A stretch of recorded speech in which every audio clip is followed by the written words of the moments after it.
semangat ini. Oke, sebelum mulai kelas seperti biasa kita tepuk semangat dulu. Mas Dewa, pimpin ke depan semangatnya. Oke, siap. Semangat Mas Bud. Tepuk tangan teman-teman. Tepuk semangat. Tepuk semangat.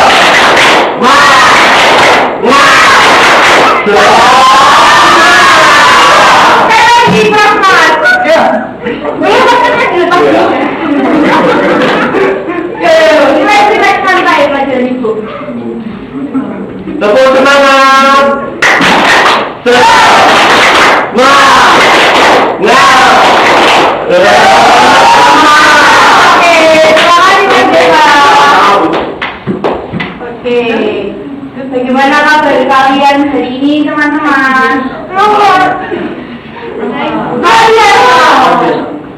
Jangan tuh. Wah, kelas kita rapi sekali. Siapa ya hari ini piket? Saya, Bu. Bagus, orang. Dicontoh ya. Saya, ya. Ini masih kelompok, Bu. Bagus dan lebih dan rapi. Bisa lebih rapi lagi. Definisi. Oke, sebelum memulai pelajaran, Ibu mau presentasi dulu. Gali. Ada Bu. Dimas. Ibu. Emilian Deva. Hadir.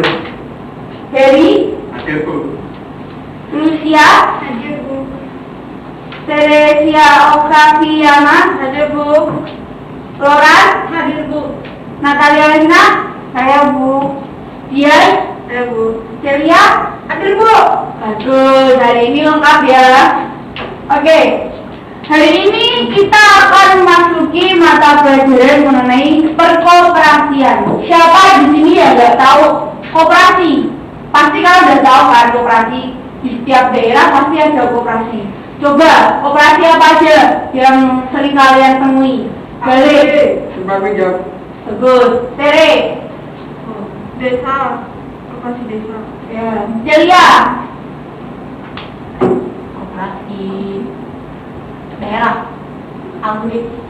Ya, betul. Lucy? Koperasi penting ya? Ya, ada. Oke, untuk lebih jelas lagi kita akan mendalaminya dalam koperasi. Hari ini materi yang akan Ibu bahas itu ada 7. Ya, banyak tapi sedikit-sedikit. Boleh dibacakan, Tere?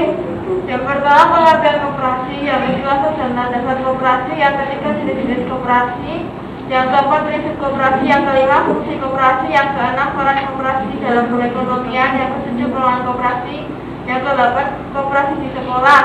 Ya. Apa sih koperasi itu?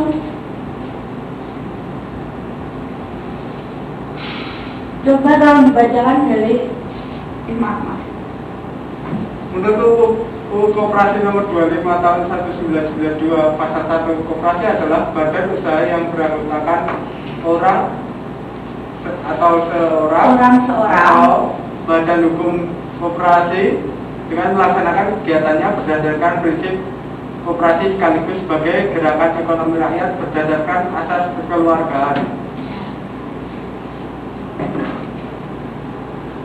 Yang selanjutnya tolong dibacakan jadi asas dan landasan koperasi. Asas koperasi yang pertama, kekeluargaan dalam melaksanakan usaha dengan mengutamakan kemakmuran anggota pada bisnisnya dan masyarakat pada umumnya. Yang kedua, asas kemandirian. Koperasi harus dapat berdiri sendiri tanpa bergantung pihak lain dan dilandasi kepercayaan dan pertimbangan keputusan, kemampuan dan usaha sendiri. Yang ketiga, asas keadilan. Semua negara-negara memiliki peluang dan kesempatan yang sama untuk menjadi anggota koperasi. Yang selanjutnya landasan koperasi. Landasan ideal koperasi yaitu Pancasila. Landasan struktural koperasi yaitu Undang-Undang 1945 pasal 33 ayat 1. Landasan operasional koperasi yaitu Undang-Undang nomor 25 tahun 1992 tentang perkoperasian. Landasan mental operasi yaitu kesetiakawanan dan kesadaran pribadi. Oke. Nah, di sini ada jenis-jenis koperasi. Jenis-jenis koperasi itu ada 3. Yang pertama itu berdasarkan jenis usaha, Yang kedua berdasarkan status anggota. Yang ketiga berdasarkan tingkatan. Nah, dalam materi ini Ibu ingin membagi kelompok berisikan 3-4 orang. Nah, yang untuk ini gini aja ya, pada garis gini aja ya. Yang ini kalau pindah sini satu. Ya, Bu. Yang ini membahas tentang operasi berdasarkan jenis usaha. Yang kelompoknya Tata, Celia, Dita itu berdasarkan status anggota. Yang ketiga berdasarkan tingkatan. Kelompoknya Loran, Sere, dan Lucia. Ya, Bu. Oke, karena kalian sudah bergabung dalam kelompok, langsung saja didiskusikan. Nanti Ibu akan berkeliling.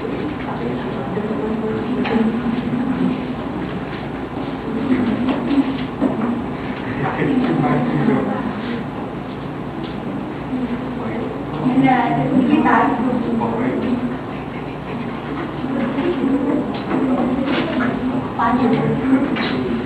Ada kesulitan. Tuh kamu.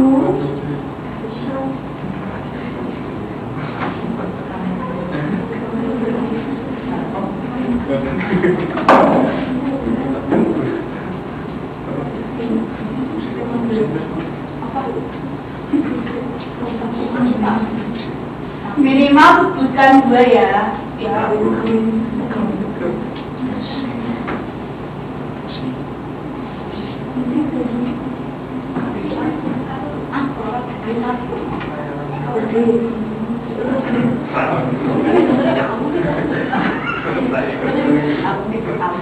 Oke, itu sudah berkeliling dan sudah selesai ya sepertinya. Ya. Salah satu kelompok perwakilan maju untuk menyebutkan, salah nggak apa-apa, kita belajar. Ayo, mulai dari kelompoknya lo maju. Gimana? Maju depan aja.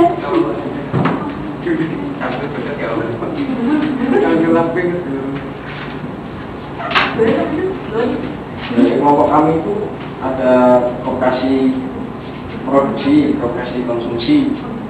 Dua itu aja. Oh ya, jadi kelompoknya Galih itu berdasarkan jenisnya tadi menyebutkan koperasi produksi Konsumsi. dan konsumsi. Kelompoknya ya berdasarkan status anggotanya itu setelah kami berdiskusi itu ada koperasi pegawai negeri, koperasi desa, koperasi sekolah, sama koperasi pasar. Oh ya. Makasih dia. Di kelompoknya dia tadi menyebutkan status anggota itu ada koperasi sekolah, koperasi desa, dan koperasi pegawai negeri. Jadi kelompoknya Dede, sini masuk depan. Sini aja, Bu. Nanti di depan ayo. Biar teman-temannya tahu. Berdasarkan tingkatan ada primer dan sekunder, Bu. Oh ya. Oke, mari kita lihat apakah yang kalian sebutkan dan diskusikan sama kelompok tadi betul atau tidak. Betul. Ya betul, Bu. Betul, Bu. Betul. Anak London semua ini. Nah, gimana? Betul? Betul. Oke, jadi berdasarkan jenis usaha itu koperasi ada 4. Ada koperasi produksi, konsumsi, simpan pinjam, dan serba usaha. Yang berdasarkan status anggota itu ada koperasi pegawai negeri, koperasi kopas, koperasi unit desa, koperasi anggota. Yang berdasarkan tingkatan itu ada primer dan sekunder. Kita lanjut ya. Prinsip koperasi, boleh tolong dibacakan Celia? Prinsip koperasi. Koperasi melaksanakan kegiatannya berdasarkan pada prinsip koperasi, yaitu yang pertama keanggotaan bersifat sukarela dan terbuka. Yang kedua pengelolaan dilakukan secara demokratis. Yang ketiga pembagian sisa hasil usaha atau SHU dilakukan secara adil sebanding dengan besarnya jasa usaha masing-masing anggota. Yang keempat pemberian balas jasa terbatas pada modal. Yang kelima kemandirian, yang keenam pendidikan interkoperasian, dan yang terakhir kerjasama antar koperasi. Oke, terima kasih. Yang selanjutnya itu ada fungsi koperasi. Fungsi koperasi itu ada 5. Yang pertama, koperasi itu sebagai alat untuk meningkatkan taraf hidup bangsa. Yang kedua, koperasi untuk alat untuk memelihara sifat gotong royong bangsa. Yang ketiga, alat untuk melaksanakan demokrasi ekonomi Pancasila. Yang keempat, alat untuk memperkuat perekonomian bangsa. Yang kelima, alat untuk menekankan tumbuhnya monopoli dan persaingan bebas.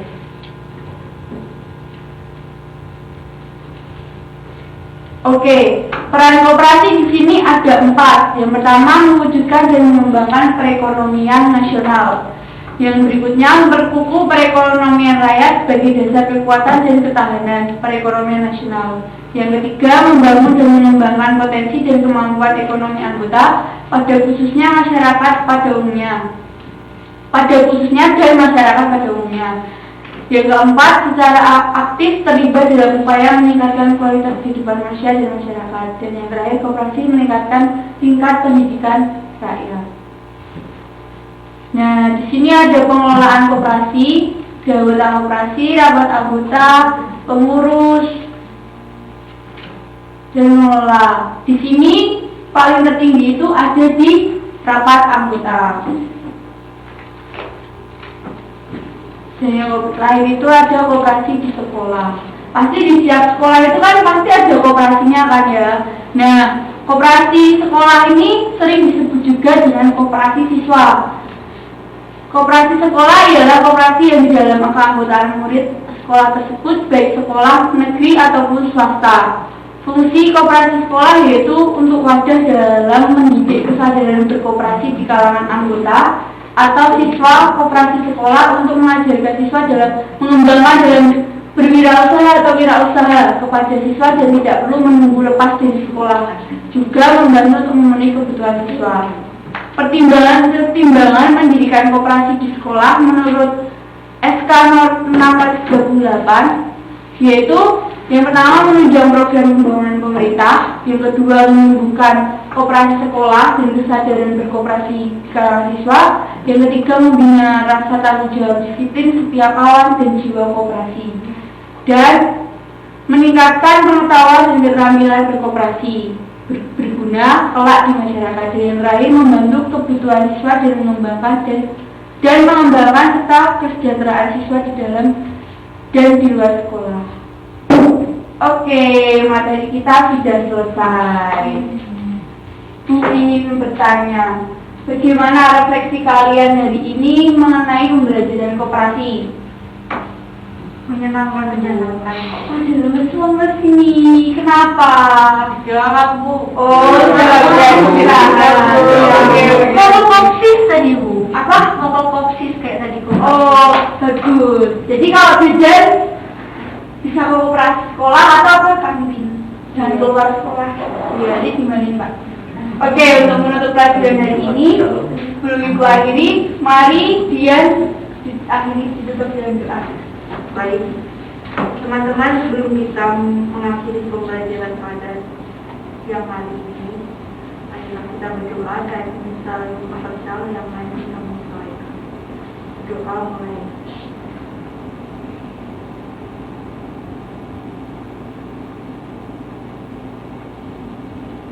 Berdoa selesai.